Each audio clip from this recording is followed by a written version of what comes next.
More than 12,000 feet high in the Andes Mountains, the waters of Lake Titicaca reveal a host of unfamiliar sights to the men of Calypso. Beneath its cold waters, they search for the legendary source of the Inca Empire, once the most extensive in all the Americas. There are few places on Earth where man has not probed, but this remote sanctuary has been untouched. And so the aura of mystery clings to it. Great fables have grown of untapped riches in its depths.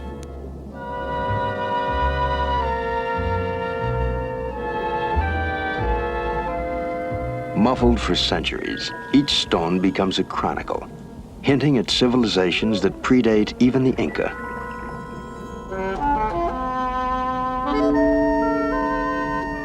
Even the frog-like creatures that inhabit its waters are strangely unique. Myth and mystery are part of its heritage. Such are the legends of Lake Titicaca.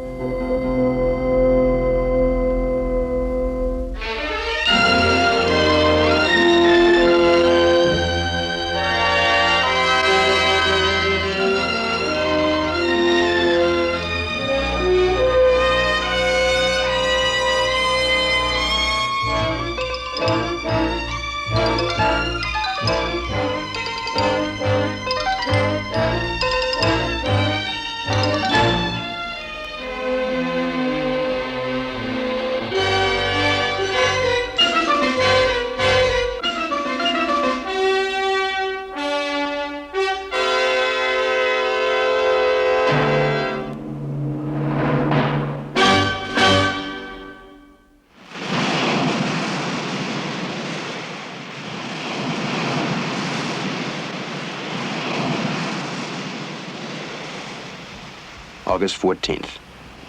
Beneath the rolling waters, a team of divers explores the ocean floor. Anchored in the swell, the ship awaits their return.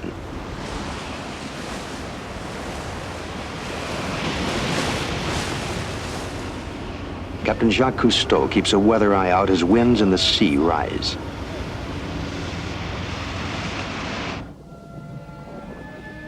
Underwater, the restless storm makes little impression. Tides and currents replace wind and gales, but they move in steady cycles, and the creatures of the reef adapt to their rhythms.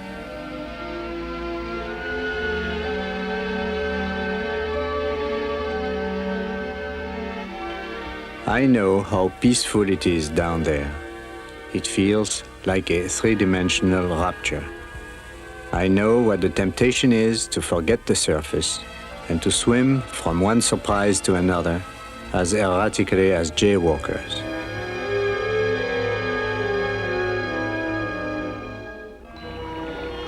Busy and amused as they are below, they will not bother about our growing worries above.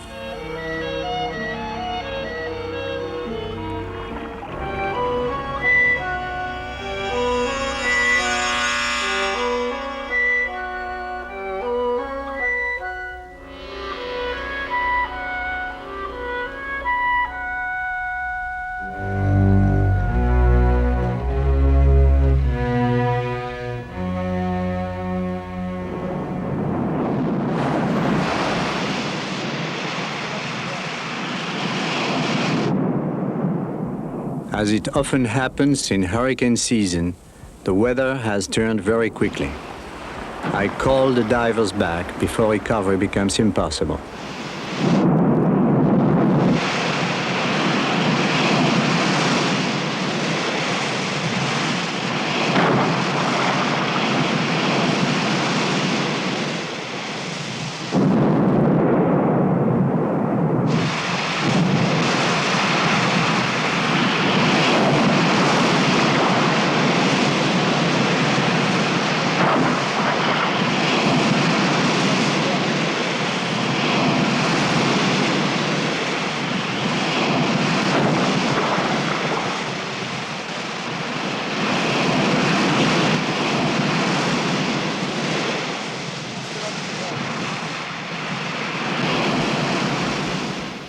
They emerge from the quiet deep to the rolling deck, from an element through which they can fly, back to the world where they are again at the mercy of gravity.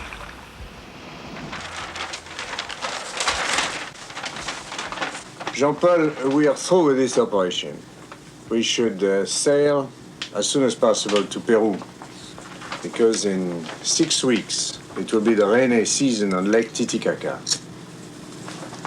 When we are in Matarani, here, we will load the 2 mini-subs and 20 tons of equipment on a railway to cross the Andes Mountains to the lake.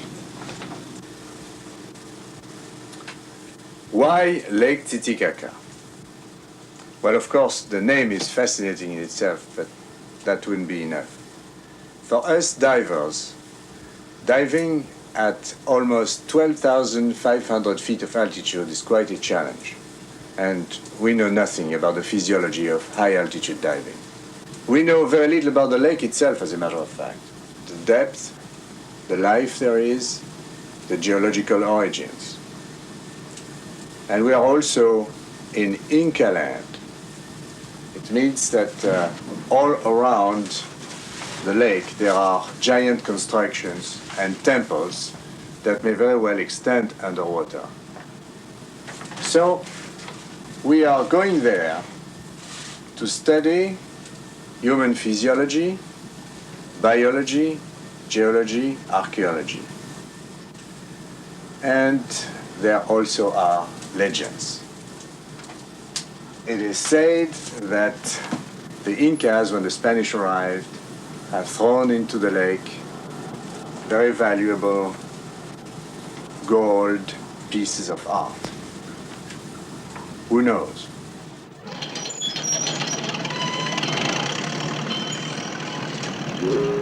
At the Pacific port of Matarani, Peru, a special train awaits to carry 17 men, 20 tons of equipment, and the 2 mini-subs, more than 12,000 feet up into the Andes. Only a skeleton crew remains on board. The others depart the familiar confines of the ship with mixed feelings of anticipation and apprehension.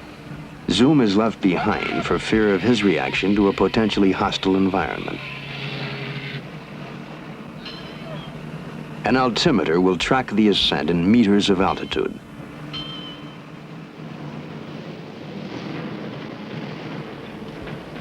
The train climbs steeply to emerge at the 1,000-foot level on a plateau, where the first chill air muffles the landscape in fog.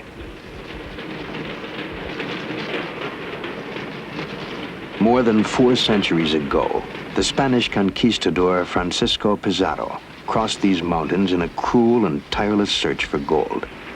Ultimately and tragically, he succeeded. His ruthless looting was a bonanza for the crown of Spain, at the cost of a bigger loss for mankind. At Pampa de Arrieros, the caravan pauses to let the descending train pass.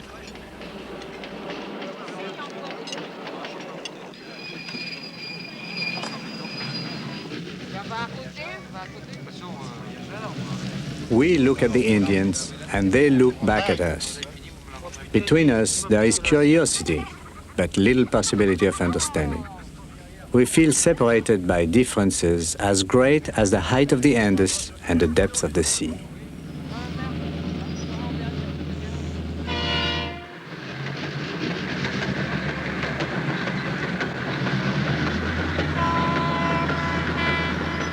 The Incas built a vast network of roads through the mountains. But modern Peru has matched their achievement in stringing railways across some of the most vertical real estate in the world.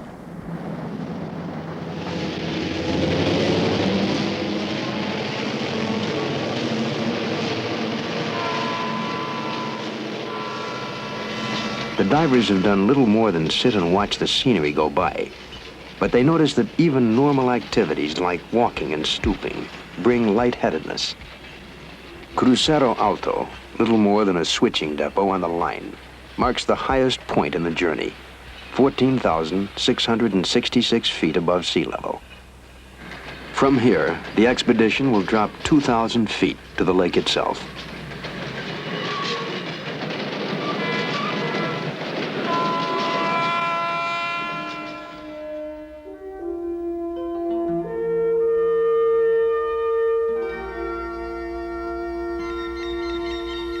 After so many mountains, the lake looms large as a sea. 140 miles long by 40 miles wide, it is the highest navigable body of water in the world. At Tiwanaku, a few miles from the shores of Titicaca, lies one of the few restored ancient ruins.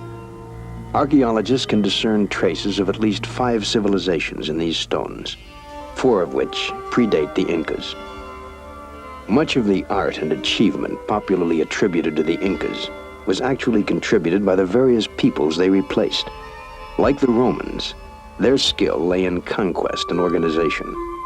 But none of these civilizations ever developed a form of writing, and only scattered remnants of carved rock remain to hint at their glories.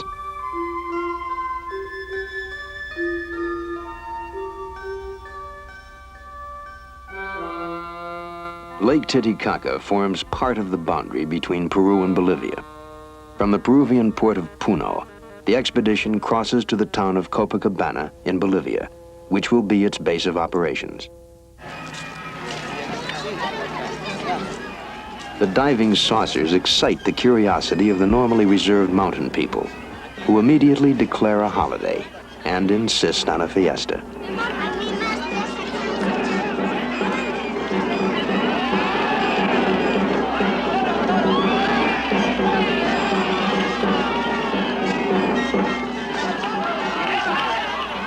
In a combination pagan rite and Christian ceremony, the saucers are blessed and prepared for baptism.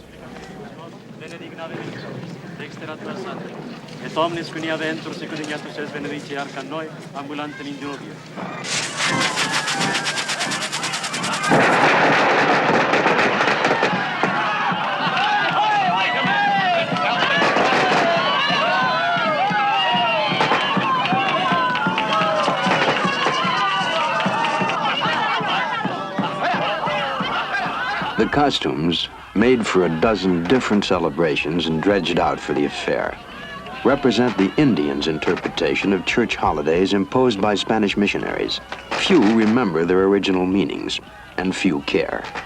Religion in these isolated communities means more than the periodic observance of biblical events. It provides welcome breaks in a routine existence.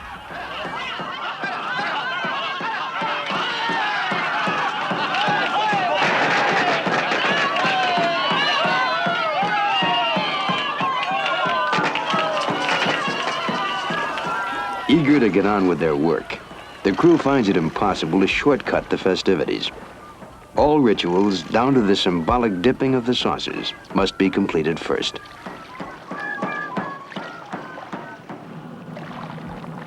Aboard the barge that will serve as our diving platform, we have a new sense of apprehension. Loading our equipment took immense physical effort. At this altitude, even minor jobs leave us exhausted. The lake seems endless. The surface is foreboding, and our worries about high-altitude diving are magnified by the plight of the cormorants.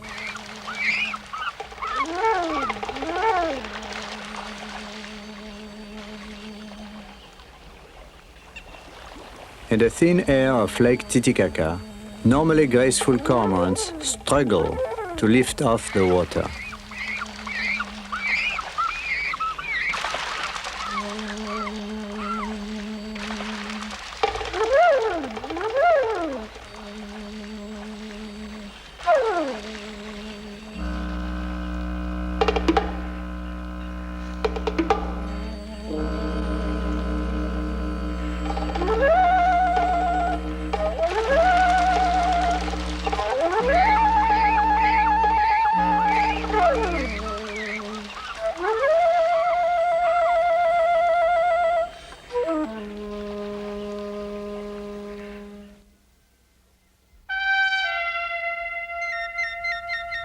Off the tip of the Copacabana Peninsula lie the once sacred islands, the most likely spots to begin explorations. Though the air temperature is a brisk 50 degrees, Cousteau finds the effects of the sun doubly intense in the thin air. Celui-là, il est dur aujourd'hui, hein? Ça cogne, hein? Lake Titicaca sits in a pocket carved out by glaciers. Its water level rose and fell with each ice age. Fed by the snows of the Andes, the lake has no outlet, and today its level is slowly rising again. It is possible that some of the ruins of the sacred islands have been submerged. Cousteau cruises the shore, seeking probable points of extension.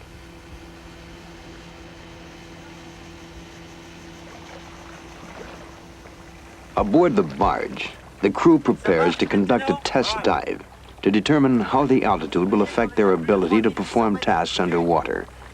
But the compressor experiences altitude problems of its own. The air does not provide sufficient oxygen for the motor to catch.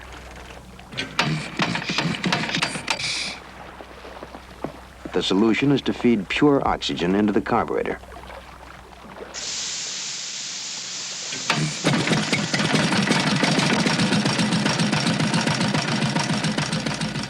Delmotte and Deloire will be first to dive. They have dressed slowly because even the normal routine of putting on equipment is difficult.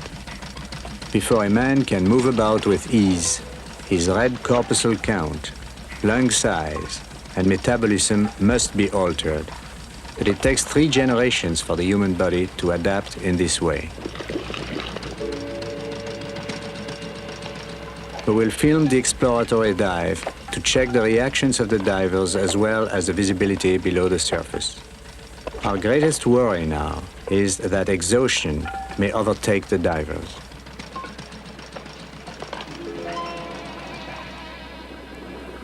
On the surface, atmospheric pressure was little more than half that at sea level.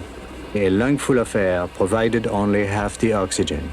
As they reach the depth of 15 feet, the air they breathe from the regulator is back at ocean level pressure and they receive a normal amount of oxygen. As they sink slowly, their fears dissolve. An underwater meadow of lush greenery stretches out on every side. Because the sun is almost unfiltered by a very thin atmosphere, its radiation penetrates deeper in Lake Titicaca than in lower lakes.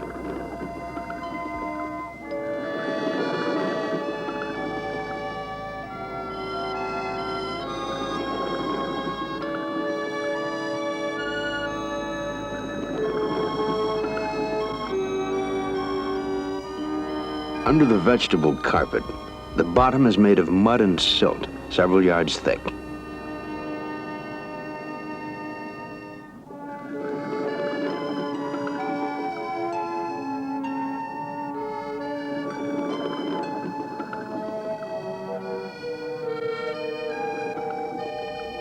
The lake is reputed to be rich in fish, but the divers find scant evidence of the schools they expected to see.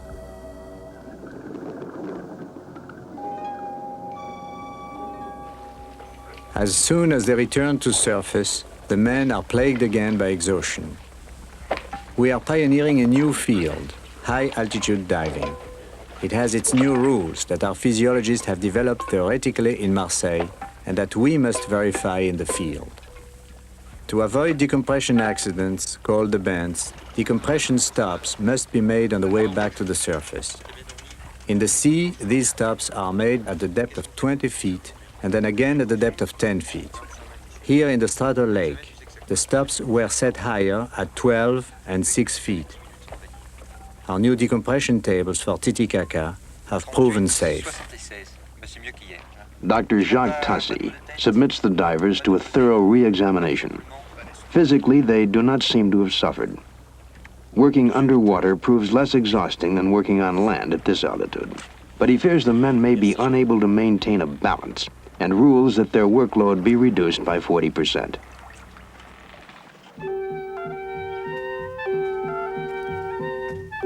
The island of the sun and the island of the moon apparently once played key roles in both the religious and secular life of the Incas. Half-buried foundations literally cover the Sun Island, and on the moon stands the quarters of the Vestal Virgins, the Incas' harem. Archaeologists feel both islands were probably larger at one time. Dumas, an authority on archaeology, marvels at the engineering skill which set huge blocks of interlocking stone with such precision that a razor blade cannot slip between them.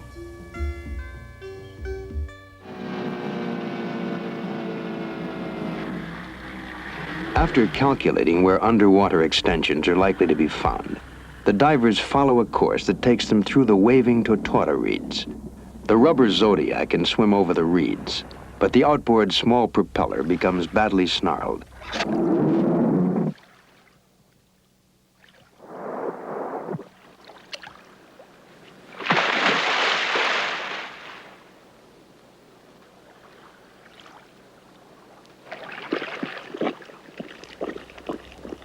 Jean Riant pushes through a sea of algae, seeking an opening.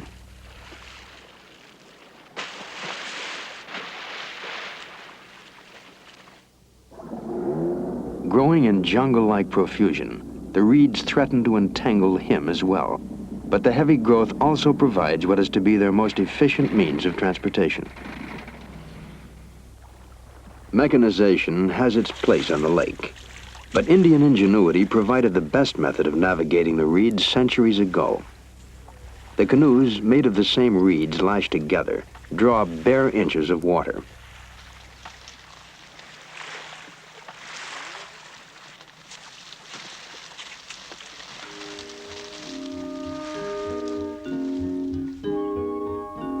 Dumas comes upon a huge monolith at the water's edge.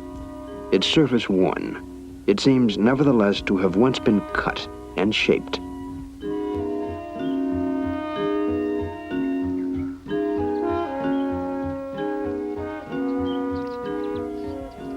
Behind it, other cut stones lead Dumas to the discovery of a carved snake, its eyes protuberant, its coils disappearing into the flat rock.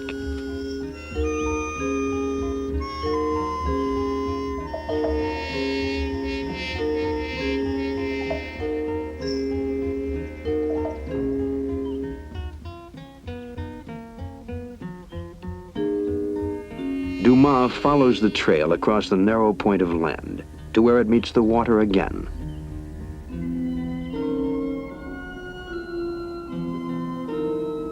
The walls are probably extensions of the ruins found on shore. The gradual rise of the water covered them. Long ago they were evacuated and stripped of their valuable artifacts. They stretch out toward the deep reaches of the lake and back to the dim reaches of history. Said to have once been sheathed in gold, they gave rise to legends of submerged treasure. Now, ironically, the same stones shatter forever the legends they inspired. But for the first time, a total picture of the Incan ruins can be drawn. Perhaps these walls enclosed the temple of the sun god himself. Perhaps these stones echoed to the laughter of the Incas' favorite concubines before the invasion of the conquistadors put a stop to all joy. And perhaps beneath the rocks and the mud lie other secrets still waiting to be disclosed.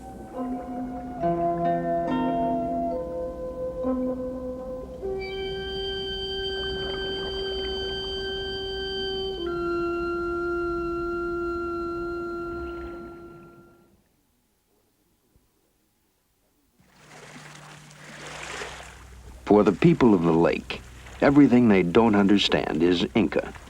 They can provide little useful information, but they direct the divers to the old man of the lake. Born on the island of the sun, he has lived on these shores for all of his 86 years. Between bites of mildly narcotic cocoa leaves, he tells of a tunnel that stretches from the lake to Cusco, ancient capital of the Incas. Oh yes, an underground and underwater tunnel, 300 miles long, made by the Incas. We've heard such things. Also, we heard that there was a 7 or 8 mile long gold chain at the bottom of the lake. Such legends we've heard and investigated, but they're never there.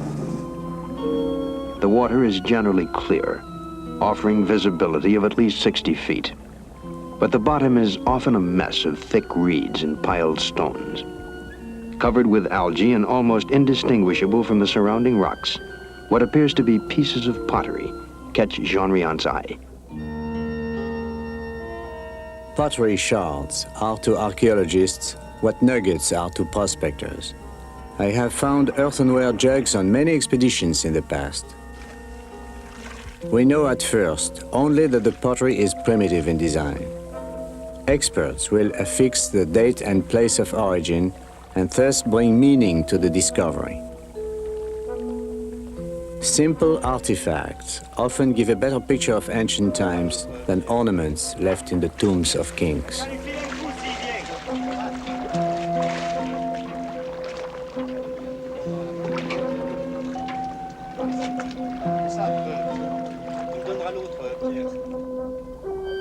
As explorations continue, the absence of fish becomes more noticeable. It is known that fish form a mainstay in the diet of the people who live on the lake. Diver Riant decides to investigate one of the floating villages of the Uru Indians. The Urus once flourished at Titicaca, but now number less than 200 people. And although they literally live on the water, they fear it, believing anyone who falls in will die instantly.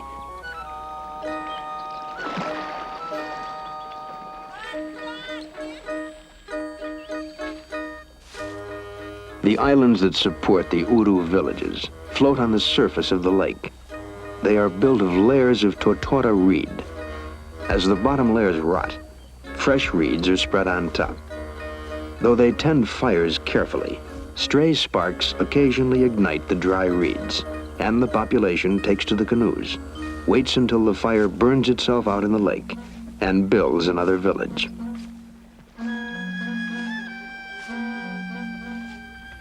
To a superstition-ridden people, Riant represents the incomprehensible world of modern society. Until recently, the Urus would not even allow photographs to be taken of their faces, sharing a belief common among primitive people that by capturing images, the camera was capturing souls. Riant serves as an effective distraction, allowing us to film the Uru village with relative freedom. Cormorants abound in the village. Though they are used in other lands for fishing, the Urus raise them like chickens for food.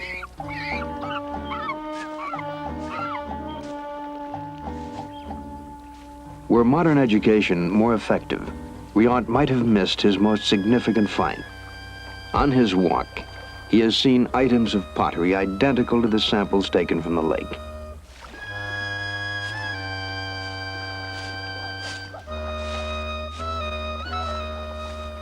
Riant leaves the way he came.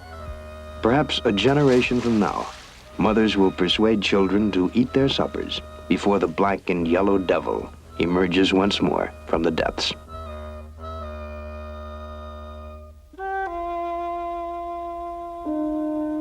One by one, ancient cultures have taken root here and passed on. They have left behind mysteries to be solved and a pervasive sadness at their loss.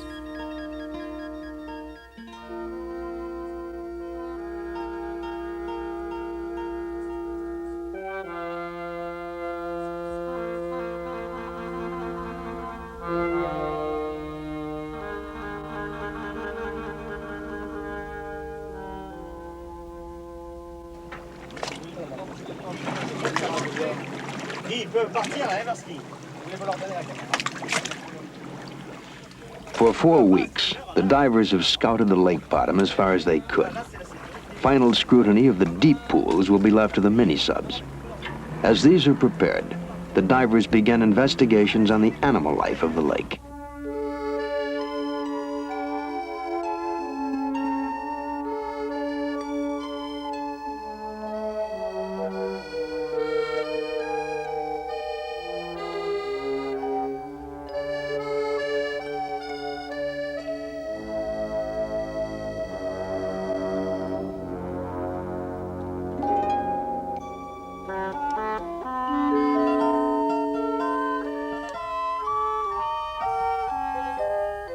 Even the animals here are touched with mystery.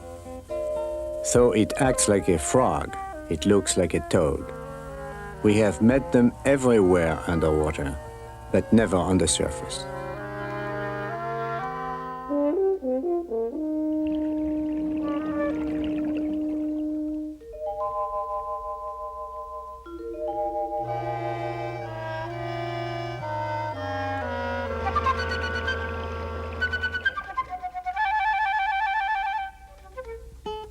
Bearing the unwieldy scientific name Telmatobius coolius, or bag that lives in the marsh, these toads are unique to Lake Titicaca.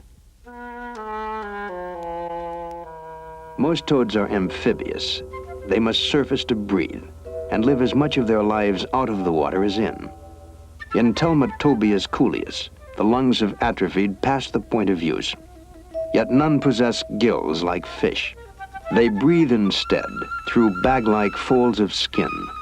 Minute capillaries in the skin take oxygen directly from the water. The question remains, what drove our friends to this underwater existence? It is probable that the thin air of the Andes did not supply enough oxygen for their small lungs. So they became aquatic.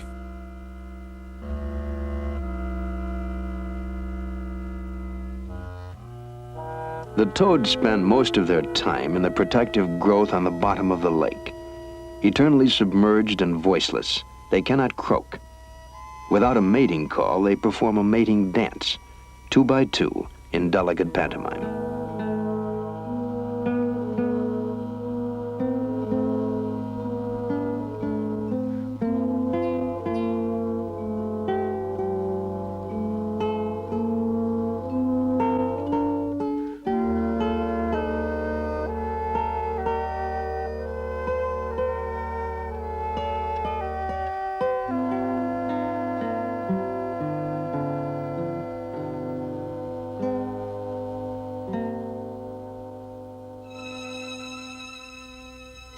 There is still another puzzle in the lake.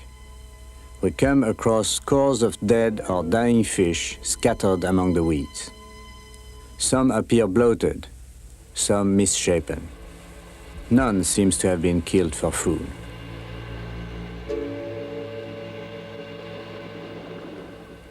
We know that toads feed mostly on water insects and tiny mollusks.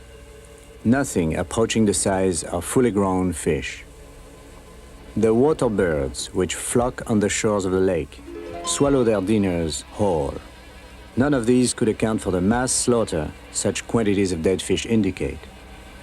To solve the riddle, we collect specimens. They will be sent to the Oceanographic Institute in Monaco for autopsy and analysis. Whatever is killing the fish, the ecology of the entire lake, including the life of the Uru Indians, will be seriously affected unless it is stopped.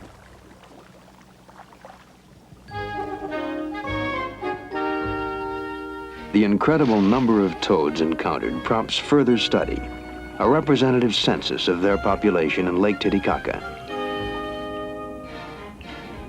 Since there is no part of the lake where divers did not find toads, Cousteau directs the crew to mark off an area of roughly 1 acre. The men will collect every toad inside the lines, count the catch, and multiply to arrive at a rough estimate of the total number. For the toads seem to constitute a settled community with no natural enemies and no place else to go.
Left too long out of water, the toads, like fish, will die. But collection proceeds rapidly.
The animal's dimensions are surprising.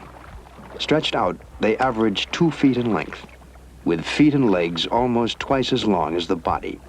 They weigh up to 6 pounds.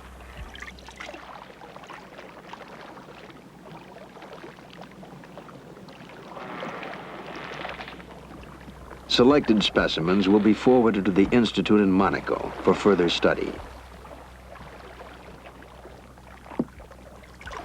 There is no indication that the toads have ever been used as a food source at Lake Titicaca. But with the fish population dying out, they may provide a fresh source of protein.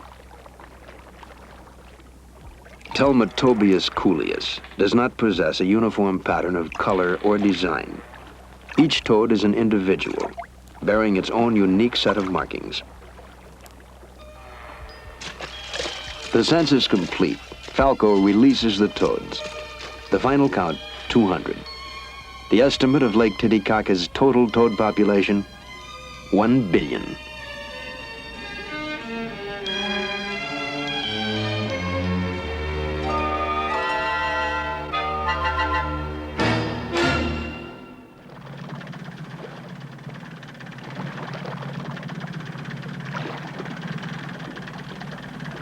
Eager to join his longtime friend in another underwater expedition, Dr. Harold Edgerton arrives from MIT and quickly readies his special sonar equipment. A highly sophisticated device, its acoustic signal indicates not only depth, but the nature of the bottom, mud, sand, or rock. It was invented by Edgerton, who was also creator of the strobe light.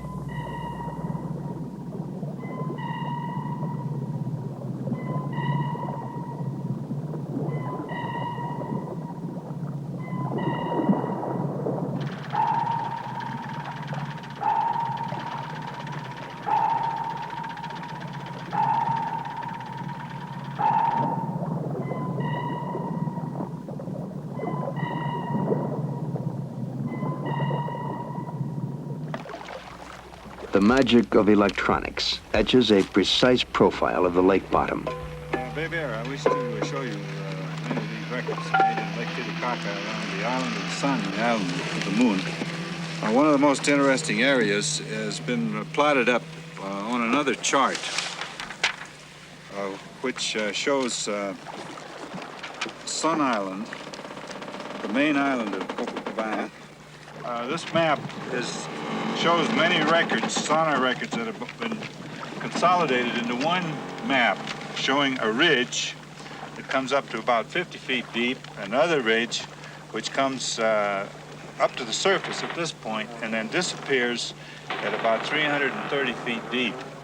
And in between these, there's a sediment pond that's about 400 feet deep. Now, this would make a very, very interesting place for you to dive with the soucoupe, because you would have almost a complete flat bottom coming up to sharp rocks, which rise almost directly, vertically from the sediment layers.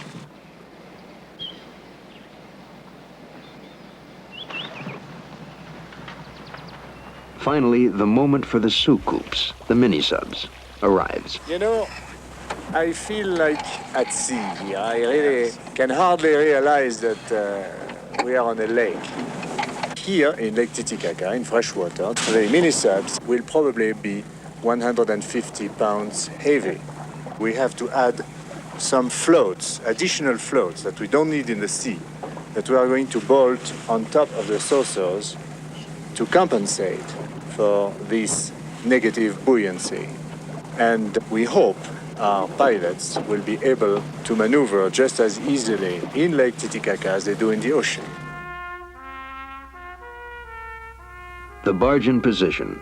The crew makes a final check. Cousteau and Falco will man the subs.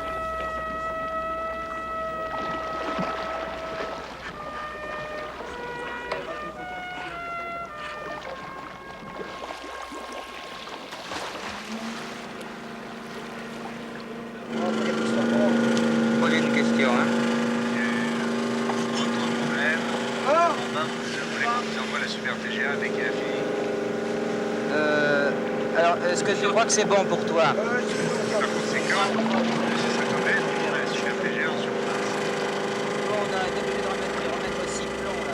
From inside, Cousteau reports all systems perfect. Phone connection with the deck is unplugged, and the last lifeline released.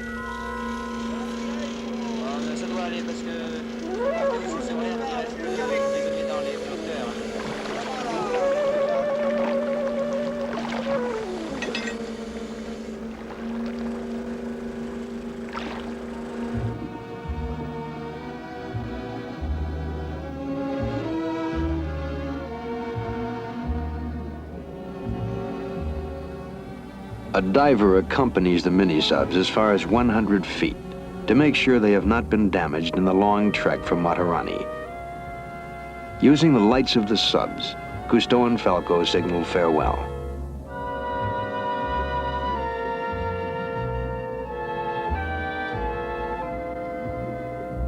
We have estimated the buoyancy compensation exactly, and the floats do not hamper maneuverability. Surrounded by the familiar machinery of the mini-subs, we feel less alien in this strange environment.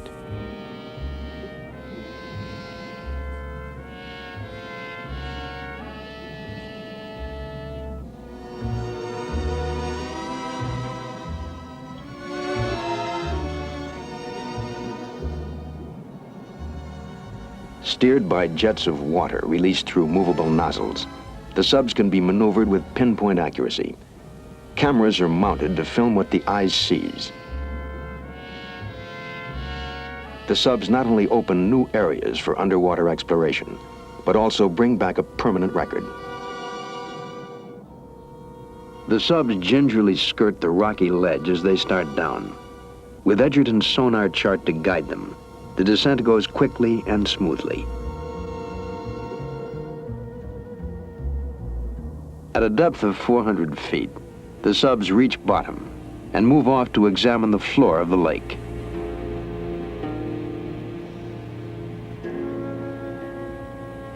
Falco and I exchange remarks over the sonar telephone, and we cannot help constantly referring to our experiences in the sea. The water of the lake is almost as clear as deep ocean water. Freshwater plankton is thinner than that of the sea. The sediment at the bottom of the lake, as measured by Edgerton, is at least 35 feet thick. What Falco and I feel but do not express is the thrill of seeing what no man has seen before.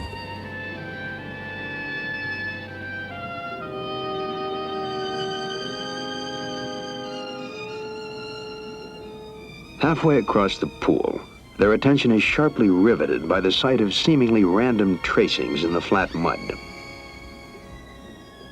Both subs veer to follow the zigzagging lines.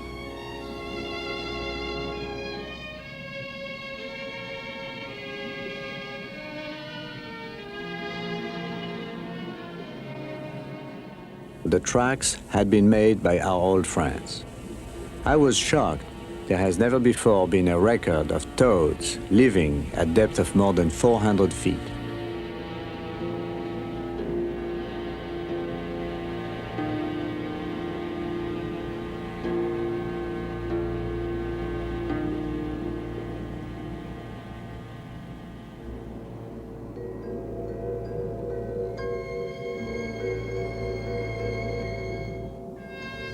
At the far side of the pool, the spine-like ridge charted by the sonar rears up before the subs, marking a symbolic end to their exploration.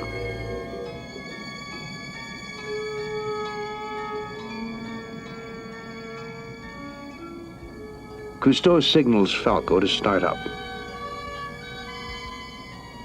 They carry away a wealth of new knowledge and the certain end of Lake Titicaca's fanciful legends of Inca gold.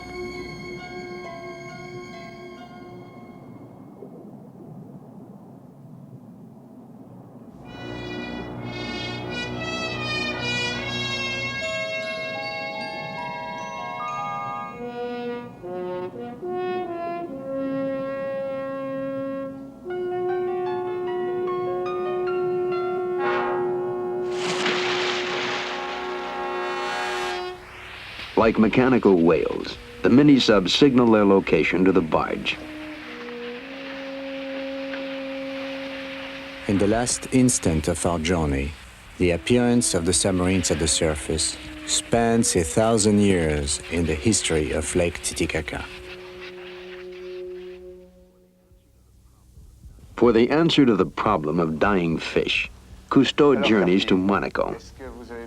The fish sent back from the lake have been examined at the Oceanographic Institute. The cause of death, an infection specific to trout.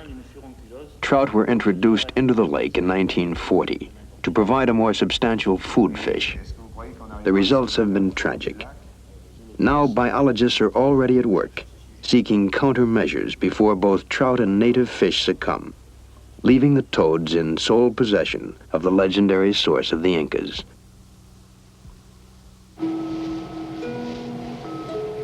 The Calypso pushes off, her decks bearing souvenirs headed for an oceanographic museum in the United States.